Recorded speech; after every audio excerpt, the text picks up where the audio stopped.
Hello and welcome to Global Studies with Miss Pritchard. This video is for Global 1 students. It is about African kingdoms. We will cover Axum, Ghana, Mali, Songhai, and Zimbabwe. So we will pretty much cover the entire continent except for Egypt, which was already covered in another video. Alright, the geography of Africa is important because the geography determines the type of cultures that develop. And what you need to know is that Africa is very diverse. It has deserts, grasslands, mountains, rainforests, and jungles. So that means they have a lot of different cultures and coping mechanisms that they developed. The other thing is you need to know that the Sahara grows bigger every year and that the Sahel, which is the southern edge of the desert, moves farther south every year, and that is called desertification. And the tsetse fly made it impossible to use cattle near the rainforests, and it also prevents the Europeans from invading because the tsetse fly carries the sleeping sickness, so that kept people away, but it also kills your cattle. Alright, early history. We all know that humans originated in Africa and migrated out of the area near the Great Rift Valley. And there are two groups that offer clues about life in ancient Africa. They are the San and the Bamabudi. Yeah, that's a really funny word. I dare you to say it 5 times fast. We also know that griots passed the oral history from one generation to the next, and griots are storytellers. There are very few artifacts that remain. There are some Noke sculptures and some iron tools, but not a whole lot to tell, hard evidence of what happened. But we do have stories, and as we know, the oral tradition is very accurate because these people are trained to remember these things.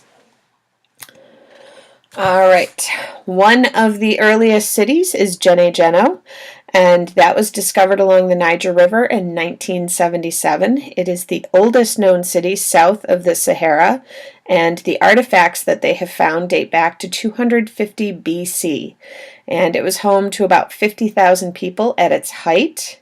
They were mud brick homes, they had cattle, they grew rice, and they smelt iron by 300 BC. Now remember, smelting iron means they were melting the iron out of the rocks, so they were actually making metal tools by that point. It was a trade center, and they used the river and camel routes for the trade, and it was abandoned around 1400 AD. Alright, now on your sheet you have some pictures. This is the artifacts from Gene, so you should glue this into your notes now. Alright, migration. What is it that makes people move? They are called push-pull factors. Environmental. Things that push people out are natural disasters and limited resources. Politically, there is war, persecution, or limited rights. And economically, there's unemployment or poverty. So those are all things that push people out. And it is the opposite that attracts people to new places, so that is a pull factor. So if there are plentiful resources and rights for all, as well as employment and prosperity, that will pull people to new places. In fact, those are reasons people come to the U.S. today, because it is perceived as having more rights and better employment and more opportunities and abundant resources. All right, the impact of migration. Linguists, those are people who are experts in language, can trace migrations through the development of different languages and dialects. And there are several migrations of the Bantu-speaking people throughout Africa, and unique cultures developed within each migration, and that cultural diffusion takes place and people adapt to the new environment. Axum. That was a kingdom located in the present-day countries of Ethiopia and Eritrea. They developed and prospered due to caravan trade routes along the Red Sea. The products that they traded included salt and precious metals and gems, and they have the distinction of being the first Christian kingdom in Africa. Ethiopia is still one of the few predominantly Christian nations in East Africa. And you have a map of Axum. You should glue that into your notes now. And here are some of the West African kingdoms. You might want to glue them in because they are the ones we are going to talk about next.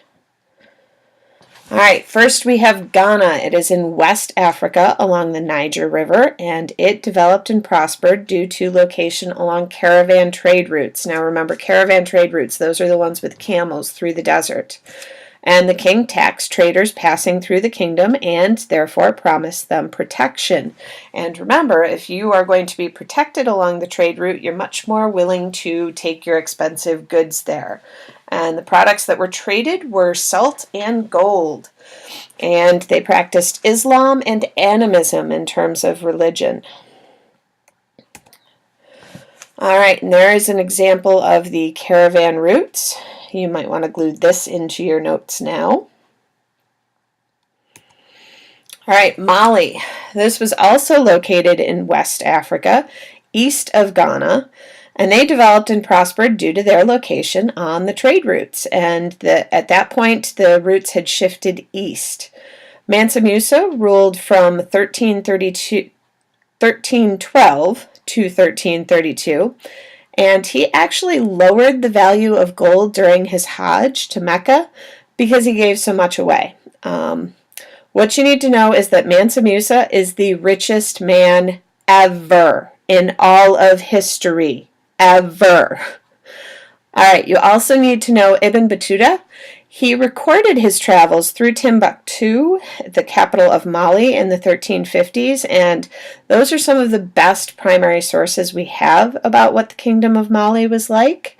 So he pops up on the Regents a lot in terms of a Muslim explorer and his primary sources. All right, and you have a picture of a sand and clay mosque in the Kingdom of Mali, so glue that in your notes now. All right, Songhai. This was located in West Africa on the bend in the Niger River, and they also developed and prospered due to their location along caravan trade routes, and they were also trading gold and salt. They are defeated by the Moroccans at the end of the 16th century, that is the 1500s, because the army did not have modern weapons. The Moroccans had guns, and Songhai did not. All right, other African kingdoms include the Hausa, Yoruba, Oyo, and the Kingdom of Benin. They also developed and prospered due to trade. Then you have the East African city-states, and they prosper through trade with Asians and Arabs. So that is the Indian Ocean basin, which is the center of wealth for the world throughout most of history. And Swahili is a mix of Arabic and Bantu that developed on the east coast of Africa. Products include raw materials, luxury goods, and slaves. Slaves were a huge part of the trade, but not the main part of the trade. That is what changes when the New World is discovered by Europeans in the 16th century. All right, so the Shona are the people that built the Great Zimbabwe, and they prospered from the gold trade, and we saw the video about that in class. All right, here are the last pictures you need to glue in there. You have the Swahili coast and the Great Zimbabwe. So make sure you finish up the notes and you show me for credit.